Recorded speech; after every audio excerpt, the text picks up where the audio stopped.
Hey, hey. Hey, I what was just trying to figure out how to respond to your message, and I was like, do I stop the live? But then you jumped in, so.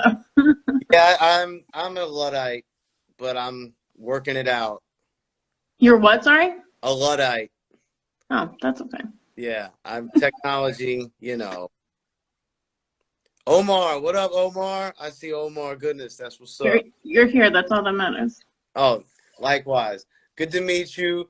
Pete, And you. I appreciate your journalistic integrity, the Sound Sommelier. It's an honor to be here. Thank you. And thank you for joining me. Absolutely. I'm honored to be in such great company. I've been talking to your sister and with Mike and Herm about you for so long. It's nice Oh, to finally wow, meet that's love. you. Are you from Detroit? Sorry? Are you from Detroit? No, I met them at Donuts Are Forever event years ago. Wow, which one? In New York? Yeah, at Brooklyn Bowl. I remember that one. Dope. Yeah. Oh, that's really cool. Mike is the man. Uncle Herm. Shout Mhm. out to Herm. Dilla's Delights. That's my brother. What up, Research? What up? What up, Upward Drip? Make this fresh jacket. You know what I mean? Oh, check it out. You know what I mean? Flossing. All right, so this is Lara, aka the Sounds Familiar, here with Dillon. Dillon, what's your earliest memory of hip hop? Um, Probably Snoop Dogg was when Doggy Style came out. That's Huh? how I was like really, really into it. At that point, I was like 9 years old, 10 years old, and that's why I like memorized all the lyrics. So That's like, an interesting album to learn all the lyrics when you're that age. yeah, it was weird. I remember like going to like my babysitter in the neighborhood, like going to her house with the CD. Uh-huh. Yo, what does this mean? Yeah, good time. Nice. Oh yeah. Um, what are some of the earliest records you recall connecting with when you were growing up in Jacksonville? For me, like my heart is like the 80s freestyle, like it's like Latin soul to techno esque, Hmm. like dance music. If you remember, it's like early breakdancing music that Right. was got popular again, like Planet Rock and stuff like that. But there's this whole other offshoot of that called freestyle, and I was super into that. Debbie Deb, I remember that, yeah. you know what I mean? That kind of that. Hmm. It was like 808, like Miami type stuff. Hmm. It's like with New York kind of vocals and stuff. That was my ish. I remember in sixth grade, going to the dance and then the DJ playing that. It was like my first time going to a dance and seeing people break dance and like pop lock and all that. And I was like, oh, this is it. I can't do it, but I'm gonna figure out. I'm gonna find a way to be a part of y'all. Uh-huh. Yeah, I still Nice. have all those records too. I bought my first crate was all that Planet Rock, uh, you know, Hmm. Cybertron, Connie, Debbie Wow. Deb, Hmm. Lisa, all that. Nice. Yup. So, which came first, your love of hip hop culture or your love of culinary arts? Oh, definitely the music first. I didn't. Hmm. My mom was such a great cook. Hey, mama, that I didn't really start cooking until I went away to school. Okay. And that's where I trained to be a hibachi chef, which is a whole other wild time in my life. Amazing. But I was already doing music then, and I would like, as I was a hibachi chef, I would rap at the table and sell CDs. Side hustle, nice. Yeah. So that's how I really was getting my showmanship at like 19, like working it out. It's kind of like busking, but not really. Well, And what? I was busing and busking. It was a lot going on. I like it. So the Southern Scramble, a mixtape that you put out in 2009, included mostly unreleased music from artists including Super Dave West and Cool Yeah. Calm Pete, among others. How did you go about selecting those 32 tracks? Right. Okay. So the Southern Scramble was really, it was basically, I was in a group when I moved to Atlanta. I used to rap as Intellect, and I Okay. I was with DJ Dirty Digits, who's a bad man. Respect. Dirt, what up? Um, And he moved up to New York, and I ventured out, dropped the Intellect moniker, in my backpack past, and and I just went by Dillon for tax purposes. But basically, it was me kind of like sorting out what I was doing, and it was like a place to put all the music that I was working on, because I was working on like mad stuff, and most of that was either stuff I was, some stuff came out on Studies in Hunger. Some of it was like, it was really kind of a showcase of the Duval crew, and kind of like, it's kind of like pre-full plate, to be honest, because it was me kind of like doing a tape of what I was doing, and then all my other crew, and even, Damu and Insight were on there. Because they were on Trace Records, which Peyton was on Trace at the time. So it was like my little business card at the time, because this is also pre-social media. You know what I'm saying? So when you handed someone a mixtape and it had all these names on it, whoever, Willie Evans Jr., Cool Calm Pete, Peyton, Insight, Damu, the list goes on, or whatever. And people's like, oh, okay, well then they rock with you. That you got to be doing something, right? So that was, you gotta make it good. yeah, and I was, I was going to CMJ every year and stuff like that. So I was like we were trying to get it popping, pre-social media. Amazing, like how anyone even remembers those days. Oh, I remember them. They're right here. Yeah. I mean, I don't have the beard to prove it, but I remember them too. I'd rather give someone a flyer than have to do all this other shit. At the end of that year, you put out your debut album, Studies in Hunger, via Domination Recordings. Was this the first time that you and Peyton Locke had worked together? For an official release, I had done some a couple songs with his earlier group, the Smile Rays, with him and Bat Sauce and Lady Daisy, and we had done some stuff. The album took quite a while to get to wrap up, but yeah, that was our first official joint release together. Yeah. Why did it take 4 years to put the record out? Well, rest in peace, P. You'd have to ask him. Okay. He's a perfectionist, and not for nothing, I was living in Atlanta, and the travel and back and forth and whatnot. And it also, we ended up, like, when I moved, like, I began the record in Gainesville, like, my senior year, which was, like, 2005. Oh, yeah, you're a Gator. I remember reading that. Go Gators. Go Gators. Sports. Yeah. Nice try. But, no, we had started the record there, and then I moved to Atlanta, and not for nothing, like, I had met Super Dave West like right when I moved up there, and we got real cool like real early, and I was like, this album's not out yet, like let's put Dave on there, like we added, and I met Stacey Epps and ran into her, and who we're great friends to this day, and what up, Stace? Got her on the record. So it's basically, as I moved to Atlanta, like the opportunities expanded for the record to be better. And so we jumped on it and did what we had to do, but I'm a finisher. We made it. Nice. So just a couple months later, Cupid's Revenge, This Ain't Shit Sweet, dropped on Valentine's Day in 2010. How long had you and Bat Sauce been working on the 5-part suite? I knocked that out like in a week. Like that was like some February, like I just did it, and it's mad short. The songs are like 90 seconds, so like little vignettes, and it was just kind of something that happened. I was, I went through a breakup, and it seemed opportune to try to capitalize off of it. You know what I mean?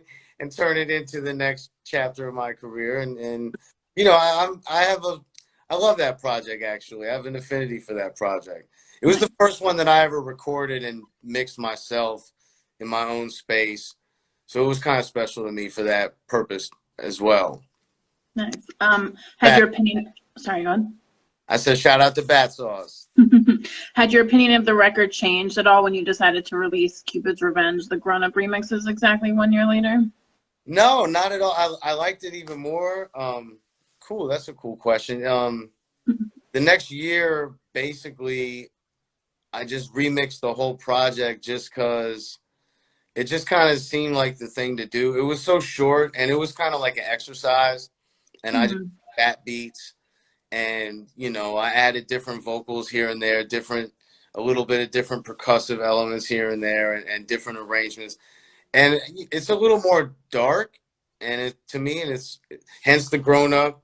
You know what I I was mean? just gonna say. Yeah, no, I think it's cool. It's emo. It's young emo rap. 10 years old. I'm not mad at it. I That's can all that live with it. matters. Right. So Southern Scrambled Dose came out at the end of 2010. Your sister is one of the greatest humans I know, and I was hoping I'd figure out a way to sneak her into this interview. Tell me about Cody's breakfast beat. Oh, that's sweet. It's funny because we were living together at the time. Mhm. She had moved to Atlanta. She lived here for 1 year, and we lived together. What up, Bus Crates? I see people jumping in. What up, y'all? K. Dot, Mark Levison, Janie Cole, Hibachi Kings. Um, and we were living together, and I made that in the house, and Mhm. basically, I paid like more rent, but I had taken over the whole living room as my studio. So Mhm. she had like this little space in the back, like this little hobbit hole, and I everything else live there. fancy, you know. So she was involved in everything because she was just right there, and that was literally like I was in a session, and she was like, "Yo, will you make me breakfast? I gotta go to work." And I'm like, "All right, just jump on this song real quick, and it's called Your Breakfast Beat, and I'll make some breakfast." Fair trade. Yeah, I love Uh, my. That was a fun time. she told me a really great story that I'll mention offline.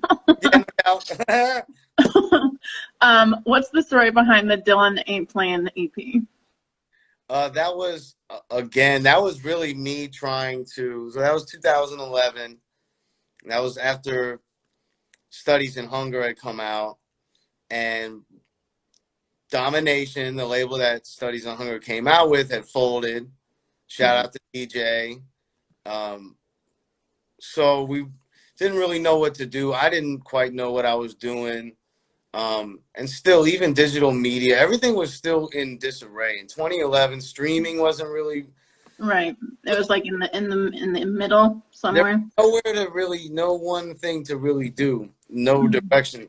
So basically, I just had all these projects that I was working on with like different producers: Bad Sauce, Peyton Locke, Super Dave West, Diamond D, Willie Evans Jr. And these are also like, my best friends and my squad. So it was basically just again, it was an updated business card in my opinion of like, yo, this is my repertoire. This is who I'm running with. You know what I mean? We got Diamond D on the beats. We got P Lock. You know what I mean? We're doing it. You know, Mhm. so it's actually the 10-year anniversary of that next year, and I'm pressing that up on wax. So Nice. look for that. Dylan ain't playing. Still not. Still not playing. Still not, dog. Are you still receiving emails from folks about Dobie Gillis looking for a personal gift? You are crazy for that. That question, I was like, yo, that's a real nuanced question. So I loved reading about that. that's I'm like, hilarious. what kind of gifts did people receive? That's mad funny. Yo, Camille, Peace Images, what up? West Side. I can't be doing that. Oh shit, I'm gonna get called out there. Uh, You can do whatever you want. yeah, somebody did email me about that recently, about a month ago. So Nice. that's so obscure.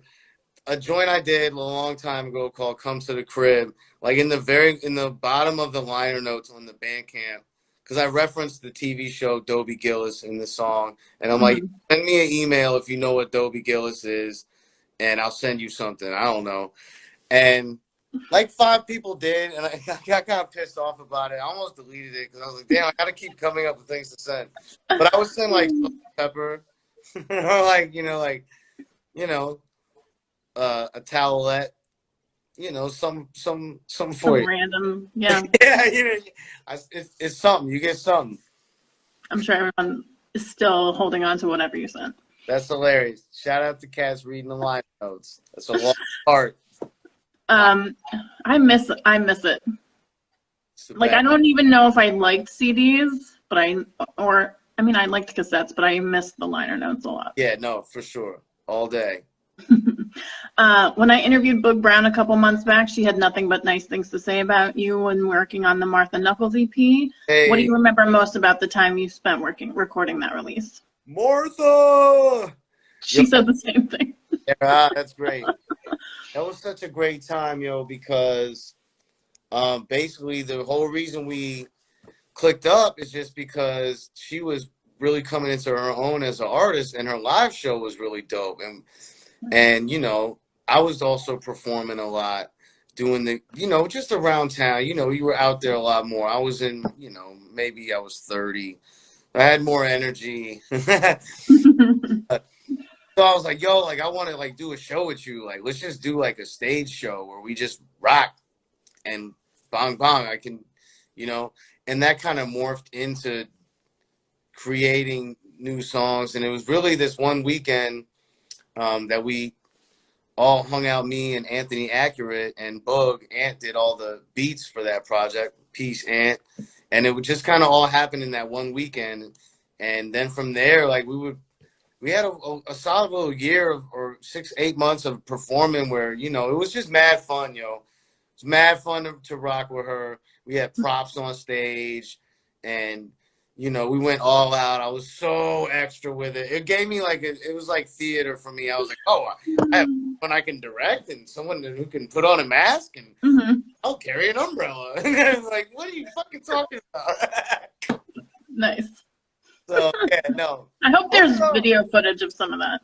Yeah, there's some stuff floating out there, and I love the music. I still stand by the music. I love it. Nice. Yeah, you and H2O of the underground hip hop crew Mass Influence released the new Blues Brothers as a free EP in 2013.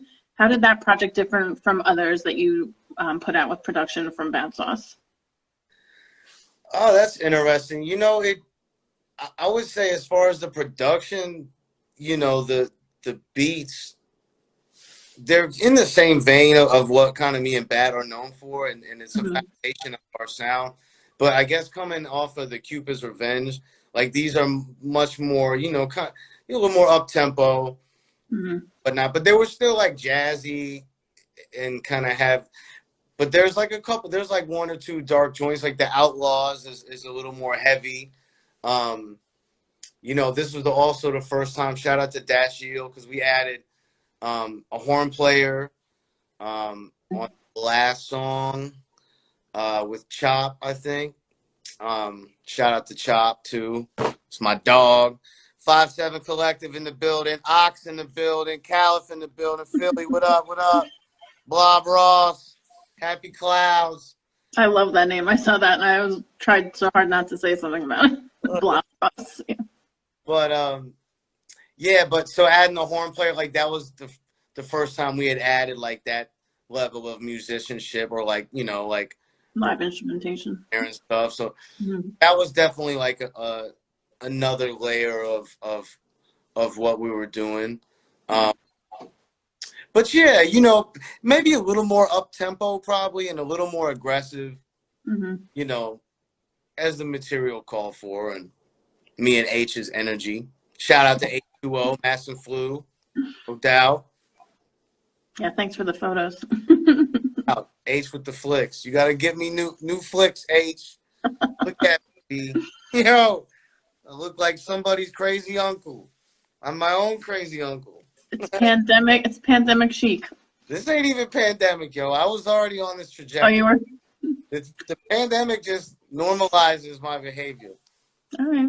J57, Agent Michael Scarn in the I building. don't need to know that. 40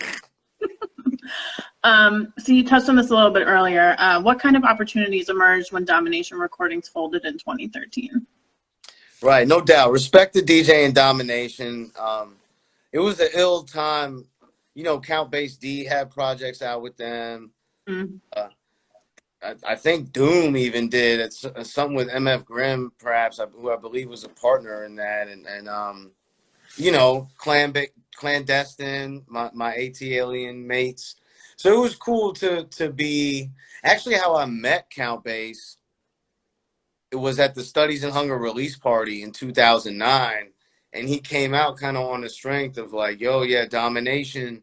I had to come rock with you, you know. And he came out with H2O, and that was the first time I met Count Bass, who I was a mega fan of, and I was like, wow, Count Bass came out to our album release because we were on the same label. Like, okay, wow, that was cool. You know what I mean? Like that was definitely a good feeling, and I tried to take that with me instead of crying when it and whatnot. But really, nothing presented itself at all. Dillon ain't playing. I was really pissed off. I was sending my well, I wasn't pissed. I was frustrated. I was sending my Okay to be pissed off. whatever, you know, to labels who will rename unnamed, you know, but trying to get my sound out there and whatnot, and basically shopping these songs with Diamond D and whatnot, and not getting any responses and what anything, you know, it's all good. So it was really 2013 after kind of like floating around that me and Peyton decided to start Full Plate. Because we had always wanted to start a label, an imprint. We had been talking about it for years. It was already in the plans. It's always been something. But by like 2013, streaming had kind of leveled out, and kind of like a regular way to do stuff. And we were also utilizing GoFundMe as a way to sell shit, really just using it as an online store. So I guess that was an opportunity like that as a platform, because we were able to do pre-sales and generate capital, you know what I mean, through GoFundMe, and which we stopped doing, and just kind of move that into Bandcamp. And really, when Bandcamp, that was kind of like it, you know what I mean? It's just kind of on cruise control since then, and we trying to grow outward from there. You know, shout out to Soul Spasm. That's who's handling our digital catalog, and shout out to J57 57 Collective. You know what I mean? Shout out to my sister Cody. There she is. Cody. Tape Master, DJ Butter. What up? Yeah. So, you know, from there it was kind of like nobody was biting. So it was like, you know, all right, well, let's just do our own thing. 'Cause, you know, we were able to get enough attention from our own network that we, you know, we just ran. Bus Crate still in the building. That's my dude. That's my dude. Boogie Bus. And them 45s with librettos. Crazy. I got him on deck. My man. So why didn't your idea for the Plates and Crates food and vinyl pop-up dinner party take off? Ow! I thought that was like the best shit. Ow! I'm not gonna say it didn't take off. You know, the last. Or maybe it took off, but it wasn't sustained. Well, the pandemic, you know, the pandemic shut everything down, and basically I did one like in February. I just locked in a little sponsorship with Crown Royal, and that was the first one we did. So it was working, it was building its way up, you know, but it's also, that was really the what I was trying to get. So I got it to where I wanted it, but unfortunately, you know, the next month, and it's just not a, you know, you can't have social distancing in my crib, and it's a lot. So post-vaccine, though, you know what I mean? Bong, bong. We plates and vaxes. We're bringing it back for sure. Like that's a no-brainer. I miss it. I got the hot sauce. You know what I mean? I'm slanging. I saw you post about it the other day. I'll show you. Yeah, I got the new batch right now. Take us on a tour. Take us on a tour. Boom, boom. Look at that. Bong. That's the ghost pepper fermented. You know what I'm saying? Got the. How do we do that? Bong. Got over in your refrigerator. There we go. Yeah, that's the fermented habanero, pineapple, garlic, and that's the fermented ghost pepper, pineapple, garlic. I'm about to launch these. You know what I mean? Dillon, can people buy that shit online? Not yet. Okay. Not yet. Top secret. All right. Well, you keep us posted. Yeah, no doubt. How did you end up linking with Suba Dave West to produce a remix version of Studies in Hunger to accompany the reissue? That's right. My brother Dave, shout out to Dave, a legend. He's the man. What a talent. It's actually mad funny. Cody, Cody, you have all the pickles. The pickles are gone. Yo, you ate all the pickled foods. I met Dave like right when I moved here, honestly. It was maybe like 2006 or 7. But it was like this crazy night. I forget who was DJing. It was somebody special. It may have been like Premier. Okay. Somebody special was in town, and I was at this event, and I turned around. I was standing in line to get a drink because they were doing like free mojitos if you got there like 8 p.m. I was like 7:59. What's up? And I turn around, and it's like this dude, like this figure, charismatic enigma. Unmistakable, yeah. He had this majestic like fur coat with like collar, and it was like down past his knees, and I was just like, yo, I swear to God, yo, I was just like, who are you? That was my exact words. I was, who is this guy? Amazing. Yo, I'm Dave West, and I was like, Super Dave West? You know, it was hella familiar from reading the liner notes. That's how I know about him too. Well versed in his productions, you know, with De La Soul and Talib Kweli and, you know, whatnot. Michelle Indiacello. I can't ever say that. Indiacello, yeah. Yes, shit. Cut that part out. Is it? Sorry. I don't think I can do that. Throwback Soul, what up? But yeah, so we actually like hung out that night, and then the very next day was actually the day I met Uncle Herm. Amazing. It was at a Tribe Called Quest concert, which was incredible. This was like the last concert that they did at the Tabernacle, right? And so I'm walking in just by myself. I had like a Dilla shirt on. Dilla had just passed. This was right when he passed. So I believe it was like 2006. February. Yeah, it was like within a month of when he had passed, like very, very soon. And and this dude like just grabs me. He's like, yay high. I'm short. Okay, I'm 5'7", dog. But this dude grabbed me. He said, hey man, I see you got the shirt on, man. You got to come to my event tomorrow. Sounds just like him. And he gave me this piece of paper, and it was like, you know, for a walk.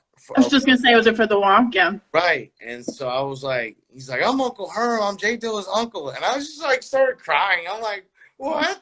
And I was just, come here, you old man. You little old man. Hug me at this Tribe Called Quest concert. Oh, my God. That's like serendipitous right there. Grab me out of the crowd, dude. It's crazy. So then I get into the show, and as soon as I walk in the gate, there's Super Dave West again. And I was like, what's up, Dave? And just from there, it was like the magic of that, like whatever it was, we've been like best friends ever since. And right, so he got on Studies in Hunger, like it was maybe next week that he came over, and the first thing he did, he got in the booth and just did straight comedy. I was like, oh, you're a comedian. I had no clue. Like, he just did freestyle, one take, like, jokes. The Gotta Eat song. Kerosene, what's up? What's up, Kerosene? The Gotta Eat song, that was all just a freestyle, one take. You gotta shit. You gotta eat. You can hear me laughing in the background because I'm, like, dying. I didn't even know this dude had that in him like that. Like, I was just getting to know this cat. But yeah, from then on, we started working on that remix project within that year. Nice. And we did like half of them within that span of time. Then they just went to the wayside, you know, it just life should be happening. I was moving around. But then in 2013, basically when Domination had folded, we had gotten the rights back. Peyton and I got the rights back to Studies in Hunger. So we're like, okay, well, let's launch Full Plate. with the Studies in Hunger reissue, and it'll also be paired with the Super Dave West remix version as a bundle, you know, to kind of like Mm-hmm. stimulus, you know. Yeah. So, and we put a remix on it and a lost track, but yeah, shout out to Dave, man. That's my brother. We got a lot of stuff, you know, in the works, and you know, I'm honored to have been a part of his beatboxing beat tape that he put out with Redef. That was crazy. Mm-hmm. And yeah, no, crazy, great dude, talented, and he, you know, he would drum for me for a lot of our performances and stuff. Oh, nice. He did the Studies in Hunger release party 10 years ago and the anniversary one last year, where he drummed with me, and you know, we've done road gigs with him, the drummer. He's an incredible drummer, like off the chain. Mm-hmm. Yeah, I like that you brought up that you got the rights back, because that was kind of the answer I was trying to tee up. yeah. Well, there it is. Your second full-length album, or the second full-length album from you and Peyton Locke, featured verses from Von P, Drez, Homeboy Sandman, and J Live, just to name a few. How did Food Chain represent where the two of you were at in your careers at the time? Oh, that's a great question. And, you know, shout out to Ox. He's talking about that anniversary show last year. You know, I was mad emotional. Shout out to Pizza Galore.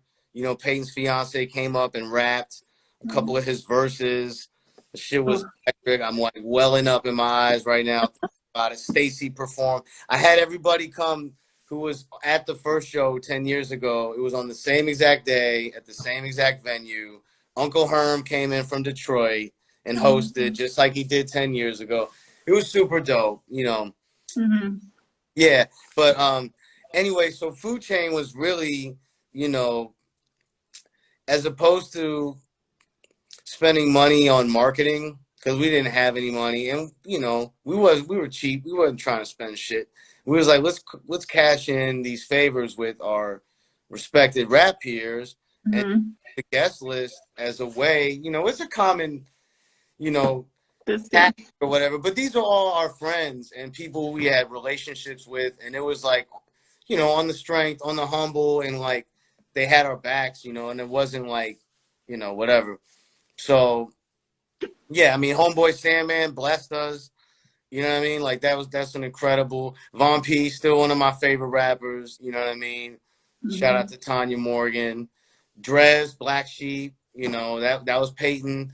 Peyton was doing beats for Black Sheep and for Everton. You know, that's his group with Jerobi. So Right. Peyton brought Drez into the mix, and shout out to Drez. What an incredible dude! What an incredible human and artist. Much love, big bro. Who else is on there? Boog Brown's on there. Shout out to Boogie Brown. I Mm-hmm. know I'm missing mad people. Malkovich, Tone Tank, my G. Yeah, Alexa Lima. Who am I missing? I don't know. I love y'all. Because if you forget anyone, they're gonna be pissed. I know. Just leave it there. Hey, man. I'll get y'all. So you put out Side Dish as the companion EP to the Food Chain LP at the end of 2016. Why did Pete Chung, better known as Cool Calm Pete, choose to use the two crocodiles for the cover art layout? Oh, you know, shout out to Cool Calm Pete, the god, one of the gods behind Supreme Streetwear. Gene Brown, what up? There's another Mm-hmm. Gene, what up, Gino? Yeah, so Cool Calm Pete, he's done a lot of covers for a lot of people too, like on the low. Mm-hmm. He's the man. But playing off of what he did with the lepers, I think there was, because I said gators, because you know I'm on my Fair. chomp chomp. Mm-hmm. I think maybe he just drew crocodiles, and we was like, we're gonna keep that moving. I mean, now it makes sense. I didn't really put two and two together with Yeah, that, Florida shit. but Shout out to YU, who's on that record. Another one of my favorite rappers. Oh my God, YU. yeah, he's popped up a lot in my interviews. That dude is a master. Mm-hmm. The following year, you and Diamond D worked together to release The Black Tie Affair, a nod to the b-boys and girls and hip-hop heads worldwide who appreciate that boom bap with a bow tie, to quote you. Well, Who came up with the idea for the limited bow tie lapel pin giveaway? it may have been me. You know, I'm the merch. I'm that merch guy, man. That's one of my That's little. clever. Here I am. Kabow. Stay ready, dog. But yeah, no. Shout out to Kensky, who does like 95% of our artwork. That was his logo, and I just thought it would be ill as like a. I'm always trying to do something I haven't done yet. You know what I mean? Like this year we did what? Air fresheners for the car and foot mats and socks and bandanas. But yeah, the lapel pin I thought would be kind of slick. You know, it goes with the feel of the record. You know what I mean? Mm-hmm. Yeah, thank you for that. Yeah. So not many people are aware that you worked on mixing for Diamond D's album The Dime Piece, as well as Sadat X's The Sum of Man, which was produced entirely by the DITC founding member. Can we expect another collaboration from the two of you in the not too distant future? That's awesome. Yeah, what an honor that was too to be a part of history. Shout out to Diamond D, man, the legendary Diamond D. Not too many cats really earn that legendary. Yeah, title. Mm-hmm. What so that was however many, maybe 6 or 7 years ago, 5, 6 years ago. Also did some work on the Dime Piece 2, engineer work for that. And I was on that. Shout out to Squizzy on the song with Twista, Crazy, and Afro. You know what I mean? So that was really tight, an honor. Well, I can say that, you know, he's already announced the Gotham album that he has with Talib Kweli. Right. I did some engineer work on that. I did some scratches on that and got to participate a little in that. With another honor, you know, it's crazy. Working on the Sadat records, crazy. And because of doing engineer work on the Sadat record, Five Boroughs, that's my favorite joint on there too. Crazy. That's how we were able to build a relationship to get him on Their Way, which is me and Bat Sauce's album that we dropped in 2018. So I had already kind of kicked it with Sadat X a little bit, was in one of his videos at the strip club for that album. That was a fun day. There was no strippers there. I just won. It was okay. It was a fun day. I don't even want to imagine what took place. Here. Nothing. No, we just sat and watched college football together. I don't even watch sports. Sports.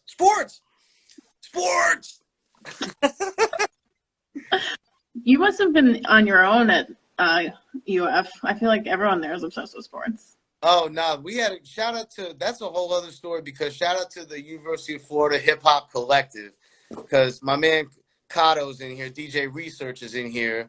Gene Brown might even know, you know, what's up, because we used to host some of the biggest B-boy jams. Okay. We started a thing called Soul Cypher, which I don't know if it's still going on the way it was, but it went 10 years strong. And it went, my first year was in 01, and that's when we started. And it was a big jam, a big B-boy jam. Cats would come from all over. And if you don't know out there, Florida is a B-boy capital of the world. It's an absolute B-boy hub. It's crazy how sick the breakdancing is and the poppers and whatnot. Like, Florida is a wild place. Research with DJ at Soul Cypher, my man Basic. That's how I met Peyton Locke, was through Soul Cypher. Throwing the Soul Cypher events in the early 2000s, I would help book the DJs, and we would get DJ Basic, who's from the Asimov crew from Jacksonville. And one of the nicest breaks, B-boy DJs. It's a whole different sport of DJing. You know what I mean? Like, you got to be flawless with the doubles. They don't want B-boys don't want you messing up. You got to be perfect and you got to be nice and you got to have choice crazy crates. Wasn't no Serato, wasn't no computers. You know what I mean? It was just like 11 Filipino cats coming in with like 14,000 records. Duval, my sister knows. Little Green Apples. There you go. Rap those. So it was this crew. Peyton was a part of this B-boy crew and digging crew, Little Green Apples, that was adjacent to Asimov. Asimov was like the rapping, and then Little Green Apples was like the record digging and the B-boying and the DJing and that aspect of the culture. Two kind of separate. They merge, but they're kind of separate, but they be merging. So that's how all that started for me, meeting P, and I brought him out to judge an MC battle. I believe it may have been my senior year. Okay. We finally had a little budget, and so I got to cut him off with a check, and I was like, hey, dog, I'm coming to get a free beat. And that didn't work out. Yeah.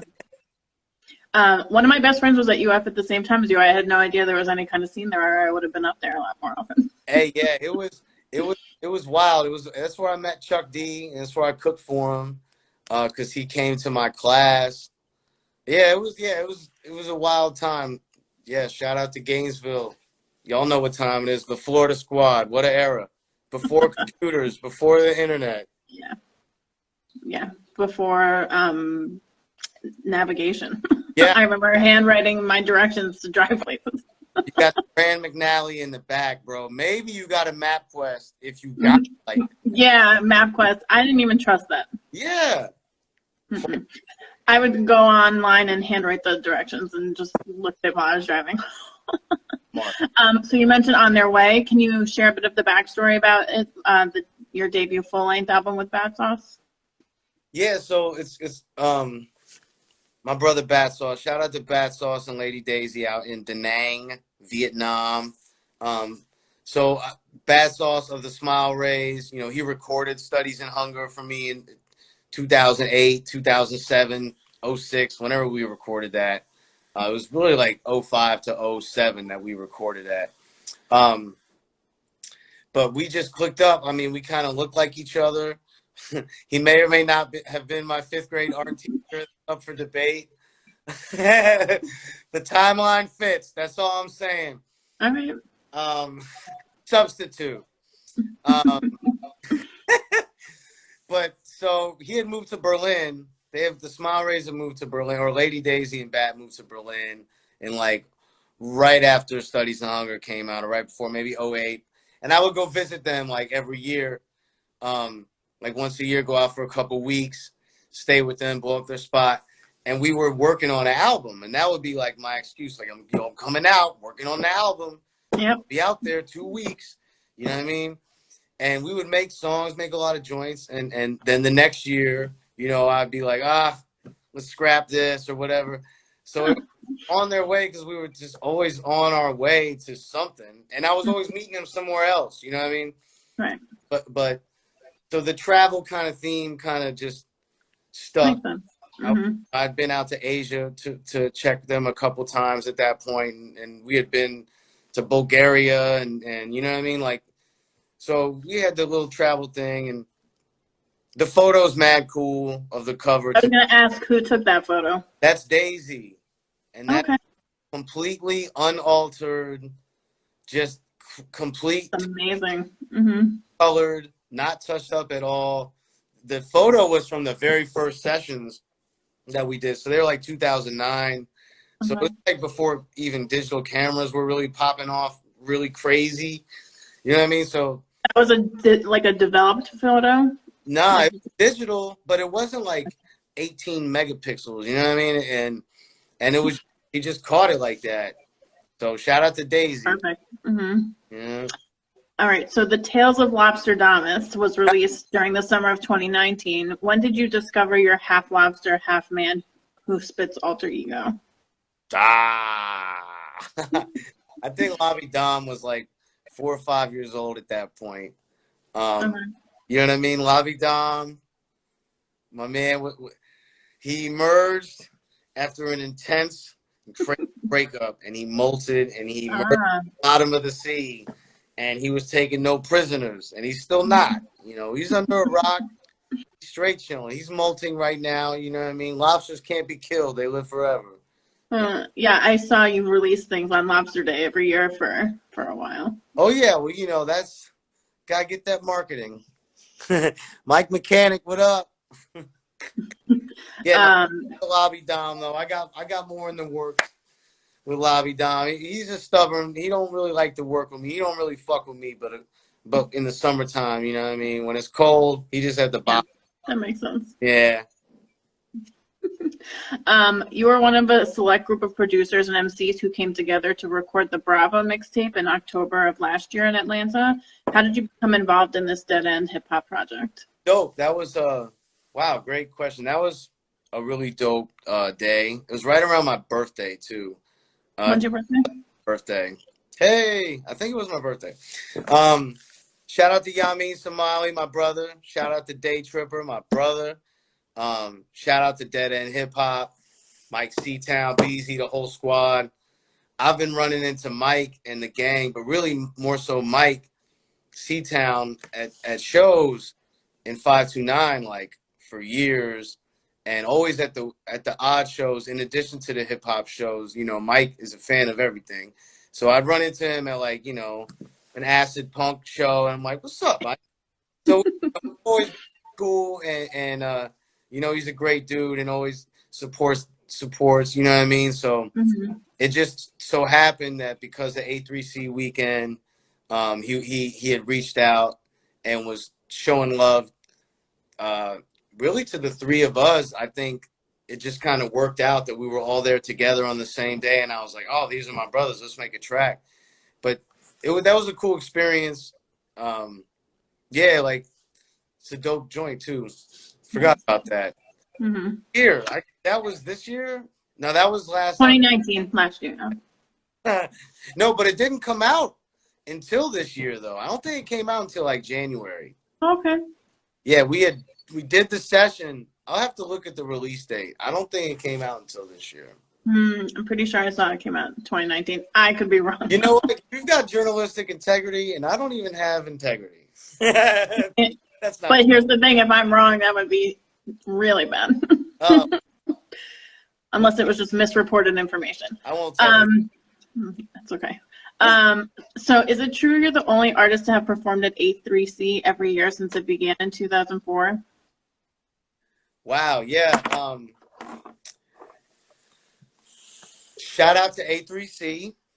Shout out to old school ATF. The first time I ever came to Atlanta was before I moved here, was to perform the first A3C. Which at that time it stood for the Atlanta 3 Connect. And it was ATF Records and Red Rain Entertainment and Four Kings Entertainment. Right.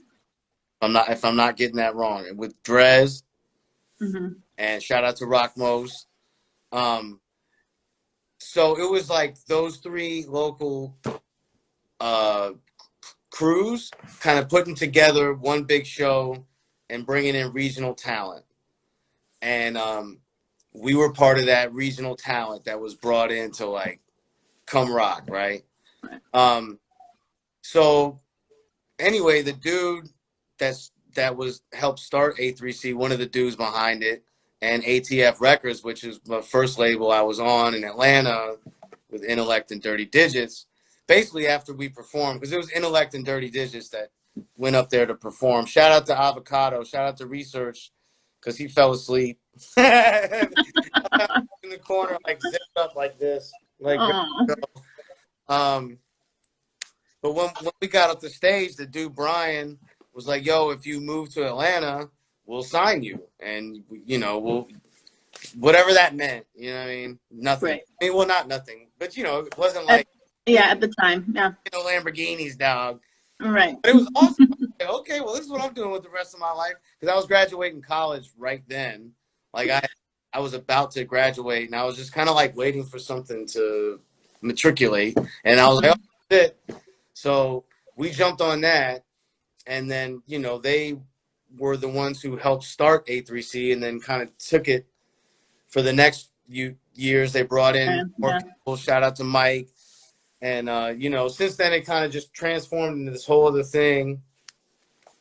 But yeah, as it were, I'm not 100% sure, but I'm about 99% sure that I'm the only artist to have performed an original set the whole time. I know Drez has hosted and been a part of every year. Okay. Shout out Drez the Beatnik. Mm-hmm. Most epic host sessions and you know, De La Soul Day, crazy, crazy. But yeah, as far as I don't know, it might be me. I might be I'm one. pretty sure I tried to do it. I saw that somewhere and then researched it a bit, and I didn't see anything that said it wasn't true. So, All right, well, that's the kind of shit I like. so near the start of 2020, you and Bat Sauce released Self-Medicated, which served as reflection on the woes of depression and addiction in our society. Would you say this helped provide an outlet for your feelings surrounding the recent death of your close friend and partner with all things music, Peyton Long? Shit. No. Rest in peace, P. Um, it it it's a winter album. Damn, that's deep. I'm not even saying that you wrote it specifically because of that, but did it help at all with how you were feeling? No, Like kind of like an outlet? I no, I don't say that did. Okay. That was kind of more related specifically to my pops.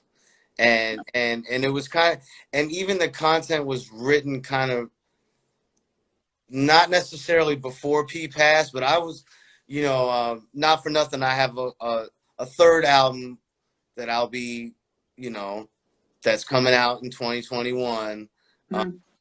That's with P, and that was really my therapy.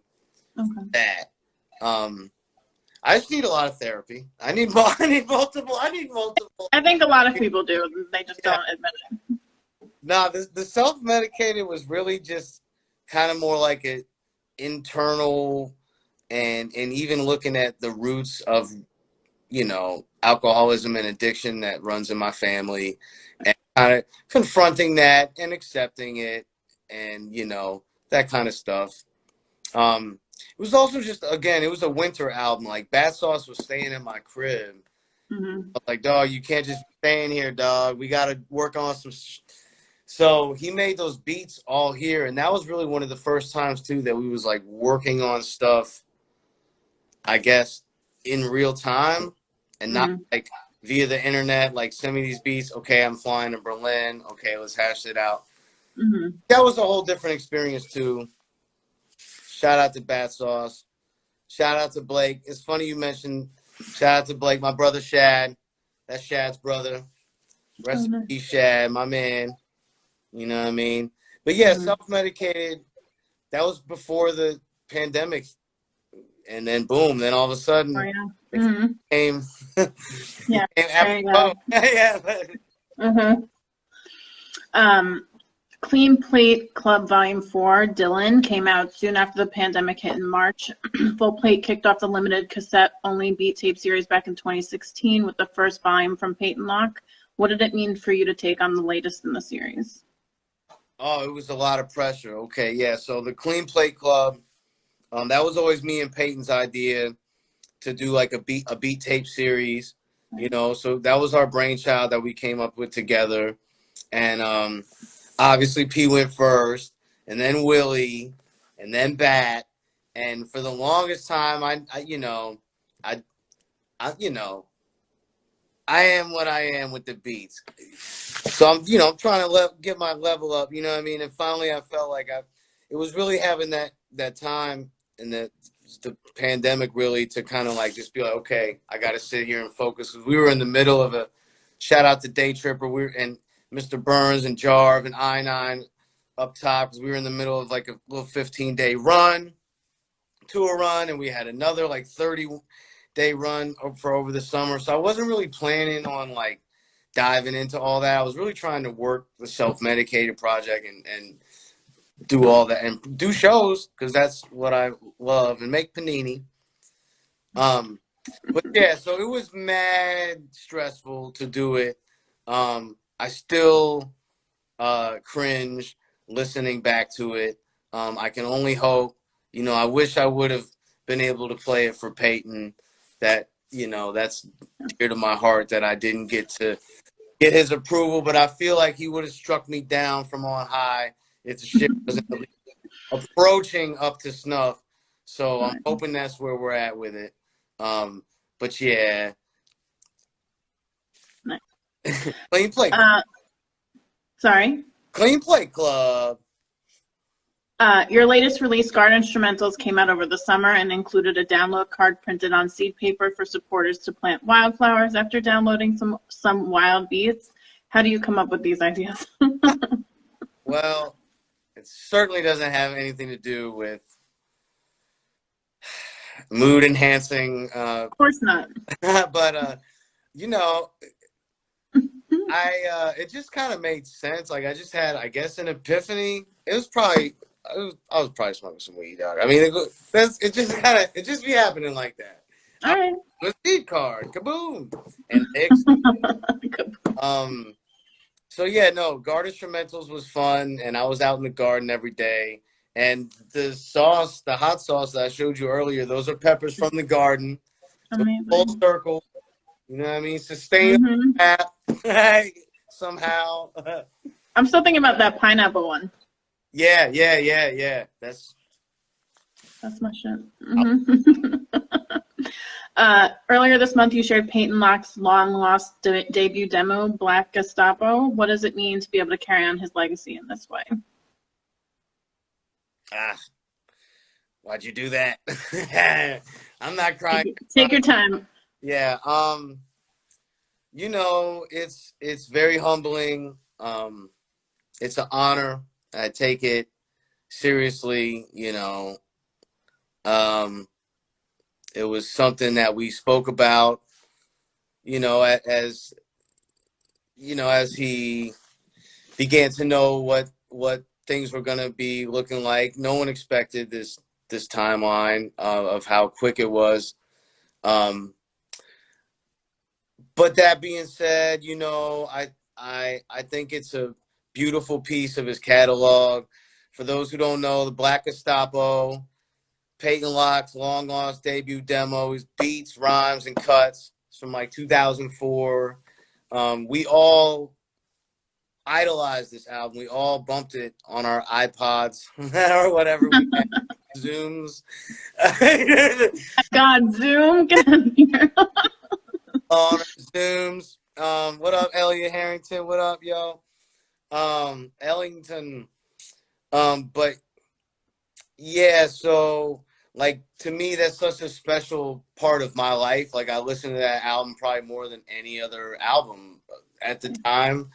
Like, you know what I mean? It's just so I worked with his daughter on it, as Asha, shout out Asha, and made sure she's involved in every part of the process, and she's my partner, and so it's through Planet Lock, so we've got the things routed so they need to go where they need to go, and this is really just a prelude. There's a lot of music that Peyton left behind that left for us to cherish, that we're going to get out there. And that's my goal. Like, that's my, it's my life's work. It's a part of it for sure. So this is just the beginning. We did Asha's Groove earlier on his birthday, August 25th, which is his original. Shout out Rasta Root. Peace, Rasta Root in the house. Wow, my man. Rootzilla. Yeah, we did Asha's Groove, which is Peyton's like breakbeat tape that he did in like early 2000. No, 98, 99, when Asha was born. And it's like a classic, all kind of fly breaks. He's cutting up records, and again, this is 1999. Original vinyl, whatever for the purists, and then we also did a 45, a tribute 45 that Willie Evans Jr. produced, that we had Acrobatic on, and the crew, Jay Maestro, Asimov was on there, Basic, and Stillwater and Arson Fist. Peyton had a lot of crews, you know, Stono Echo, which is him and Jay Maestro. That's like their soul outfit. Steam Mechanics, which was Peyton mainly on the beats with Arson Fist and Stillwater on the rhymes. That's Duval. And many other things. Dumbtron with Willie Evans Jr. There's a lot. You know, we got a lot. But yeah, stay tuned for more stuff. Black Gestapo is really, though, to me, just like, it's a beat digger's dream. And it's a great glimpse at an early, hungry, young Peyton.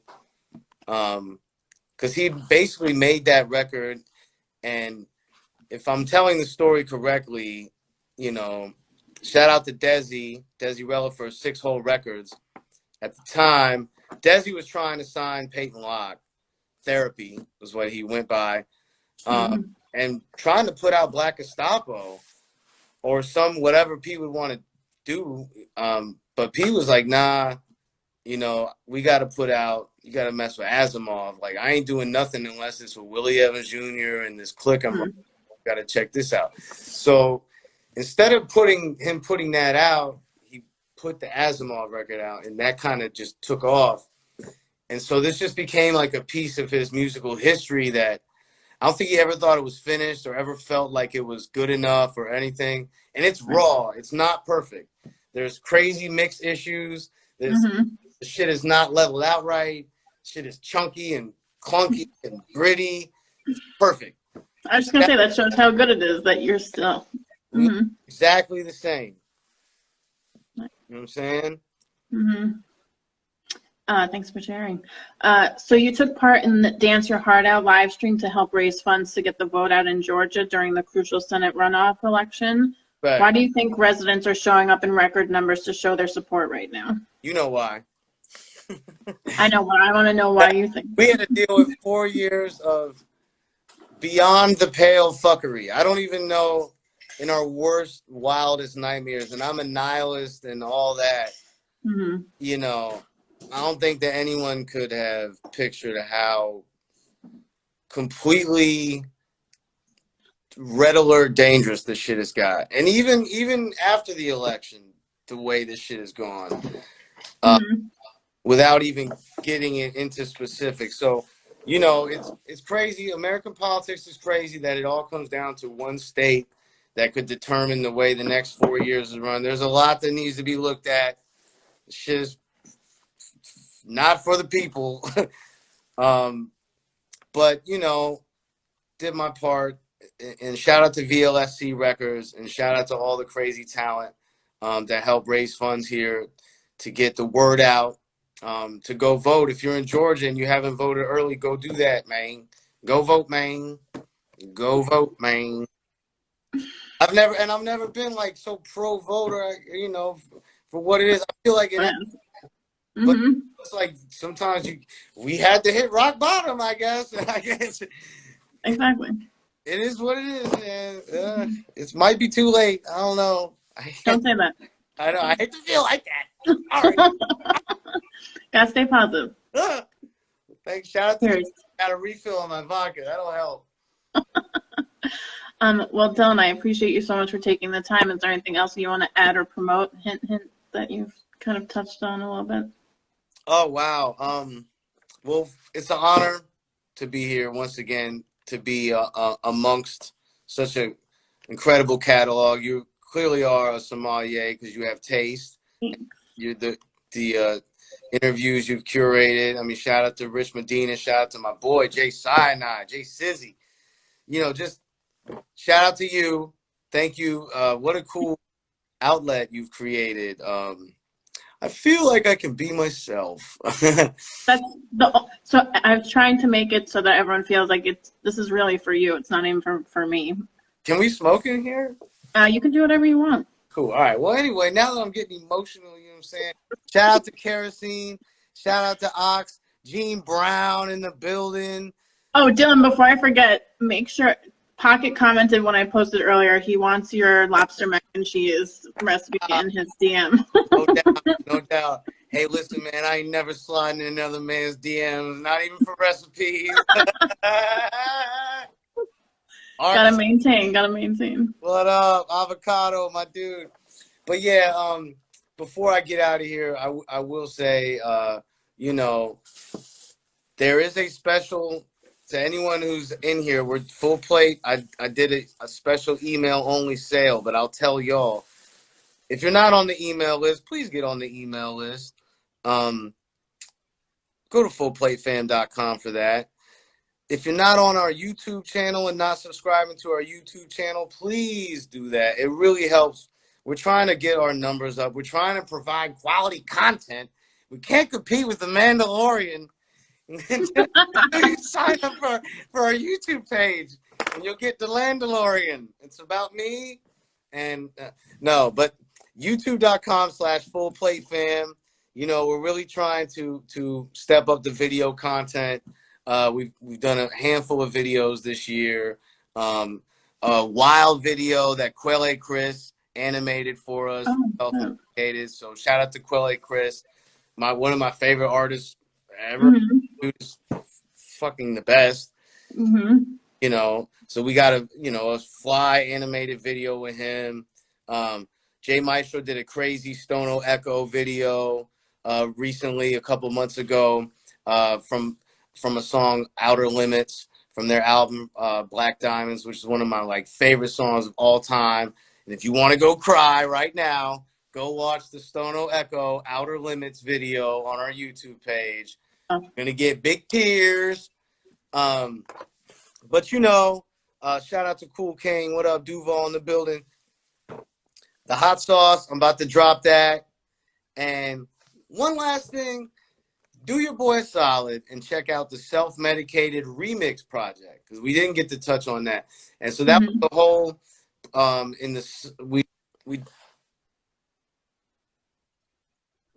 we dropped Self-Medicated in February, and then in the summer we did a remix project where I hollered at a bunch of my talented producer friends. J57, who I can't say nothing, just remember J57, Dillon J57, DJ Applejack, Jeremy Avalon, Bad Sauce did one, I did one, Twami, my man Twami, T.U., Yamin Somali, Day Tripper, who am I forgetting, man? DJ Pocket, who did one of my favorite ones. Oh my God, Willie Evans Jr., John Doe. You know what I mean? So that's another project. We dropped 10 projects this year on Full Plate and Full Plate and Planet Lock. 10 joints. So we trying to do more. I had time.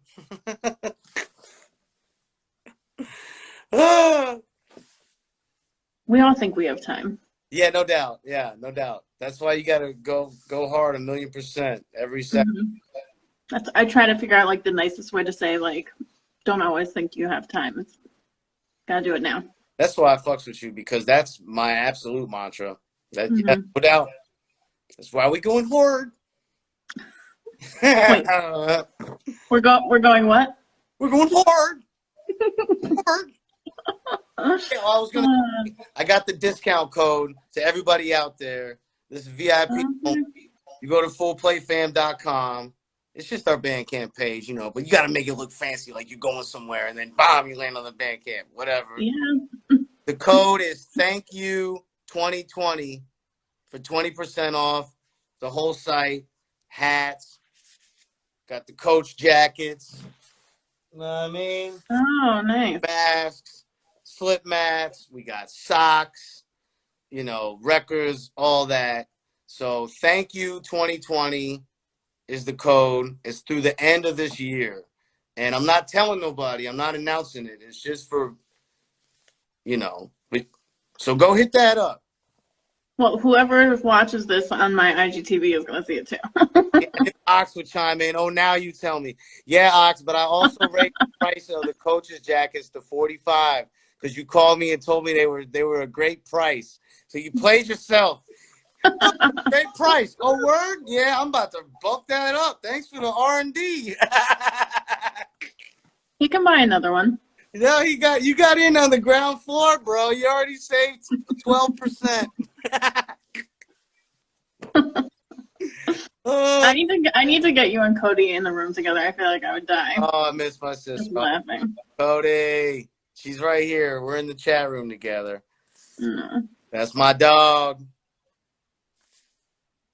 Well, Yeah. I'm sad to see this end, but Yeah, I appreciate you. Yeah, I'm just getting loose. I was gonna say, what you drinking?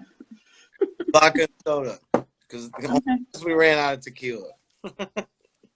What do you mix anything with tequila, or is it just kind of like a? Typically LaCroix. Okay. Yeah. Typically LaCroix Pamplemousse. Just pour it right in. Pamplemousse is a good one. Oh yeah. Oh yeah. Gene says be easy, dog. Easy. I'm easy breezy. That's hilarious. All right. Well, this was great. Well, I didn't know the chat aspect would be a thing too. I didn't expect. That's the one thing I'm really upset about, that the chat is not in perpetuity. Like when you watch the video back, you don't see the chat. Oh, man. That's a bummer. That's where you drop the gems if you don't want it to get out. Good to know. Shout out to Kerosene. I see LaCroix boys in the building, straight up and down. It's so fun.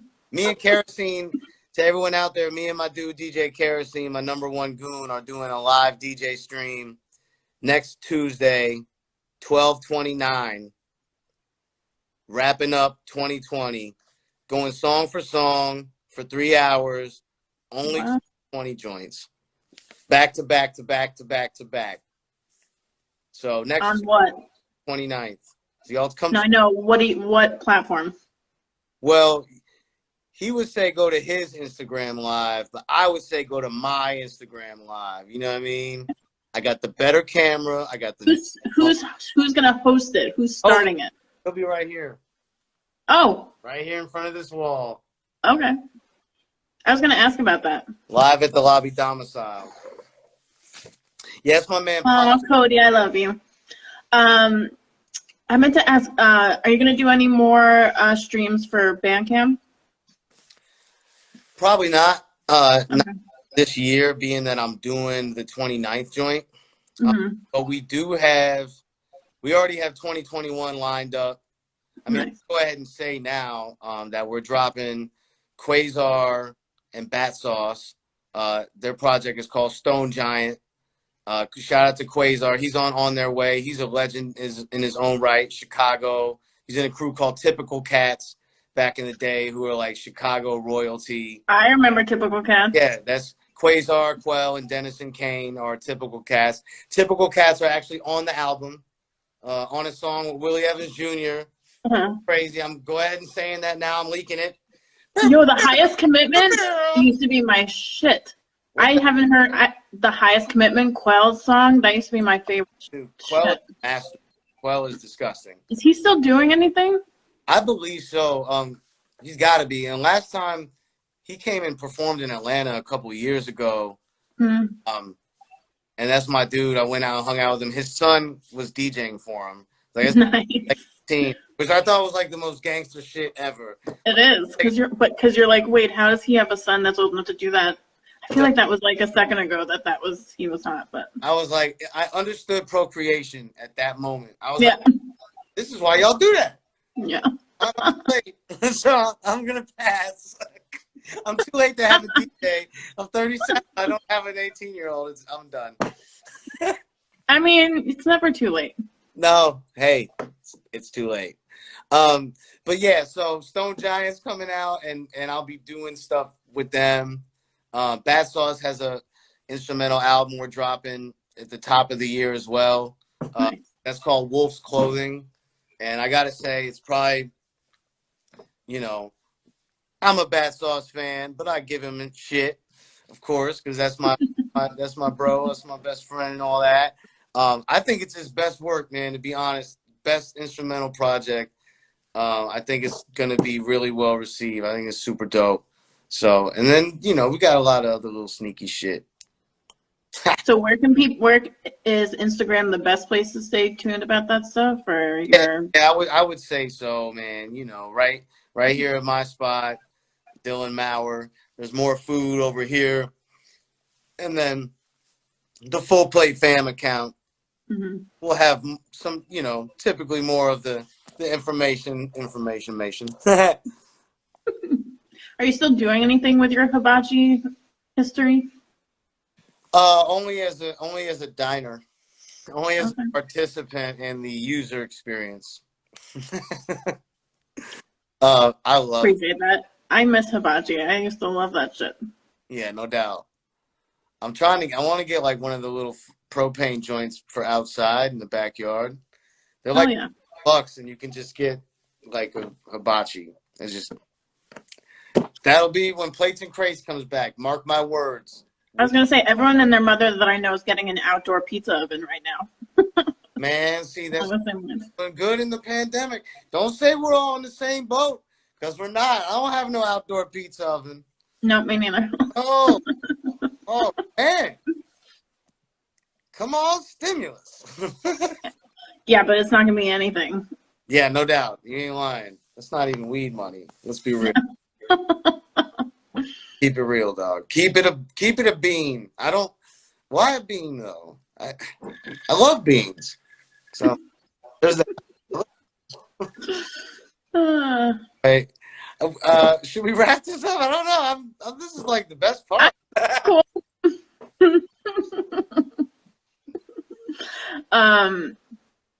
I feel like there was other stuff that I didn't include because I was like, I didn't want to ask you too many questions, but. We'll go ahead. Do one. See if you remember one. Why are you so? Why do people associate you so much with Duval? Well, shout out to Duval County. You know, that's where I was raised. Okay. Born in Michigan, and I grew up in Jacksonville, Florida, which is, for those who don't know, Jacksonville, Florida is the largest city land-wise in the country because one giant county. I did not know that. County. So the whole city is Duval. The whole, so there's Did not know that. so fucking big, right? So you could drive like 45 minutes and still be well within Jacksonville. You could drive an hour in any direction. Mm-hmm. So, and also, you know, we don't fuck with Jackson. You know, put that on paper. We're not fucking with Andrew Jackson. So instead of saying Jacksonville and shouting out this motherfucker, we shout out Duval. He's probably not much better. Got it. I mean? But it was popularized on the radio in the early 90s when I was growing up. It was like the late night radio DJs. They just did like a whole expose on it that went viral on Facebook. Mm-hmm.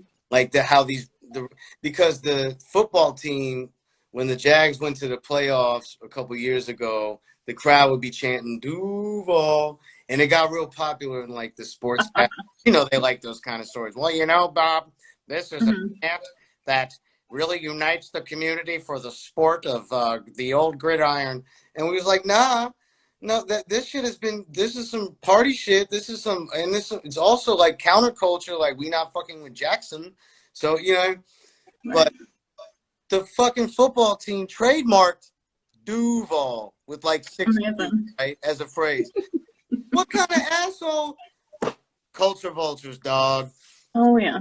Sports. Oh yeah, this is Sport Talk Radio. I got my coach jacket on.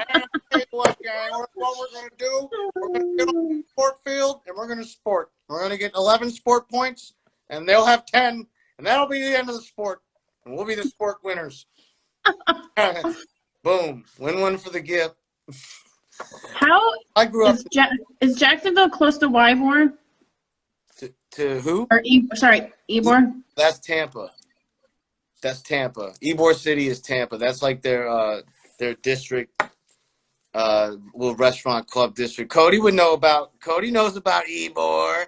Partying in Ybor. I lived in South Florida for a little bit, but I know in like Weston, Davie, like Fort Lauderdale-ish area. It was like the worst 8 years of my life. It's a lot of straight flat roads, strip malls. Could have been worse. Oh my God, strip malls, 1,000. It's hilarious. Cody, I was gonna bring up the story you told me, but then I was like, maybe I should do that privately. She was talking about the time I think she came to visit you and hid your weed or something. Oh, Cody, am I getting that right? That's when we were like kids.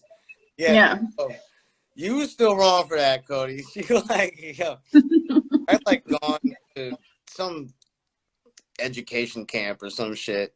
'Cause I'm a nerd.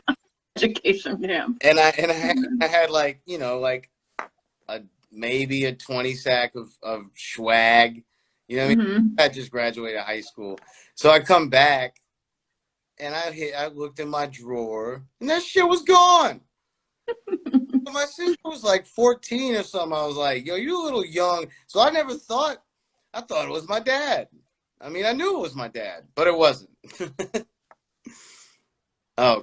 Yeah. Sorry, it was in Amsterdam. Oh, yeah. I left that important part out. But I was in school. I went there for school. So it was educational capacity. I did mushrooms with Gift of Gab from Black Delicious. What? I just ran into him randomly. That was crazy. What? Village. I've tried to pitch him. I can't get in touch with him. I would love to talk to that dude.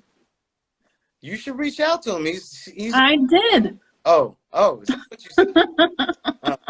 I'll try again. Yeah, maybe try again. You know, hope he's doing okay. He's been battling a lot of health issues. Yeah, I saw that too, which is why I tried not to bother him too much. Cody's in here, nerd. I like that you knew she meant nerd when she said need. Yeah. The word nerd is just a word. I wish I could get more than one person in this chat. I'll get you guys on Zoom sometime. That'd be fun. Okay. We'll see if the connection doesn't break. It's okay. All right. Well, I'm gonna wrap this up. But this was Dillon, I'll be in touch because, yeah. I really appreciate you. And thanks for your time. Mm-hmm. Sure you follow the Sound Sommelier if you're not already doing that. Great interviews. I mean, this is what you get. it's fun. What you see is what you get. Yeah. Yeah. Because I tell people, I'm like, your interview is only as good as you make it.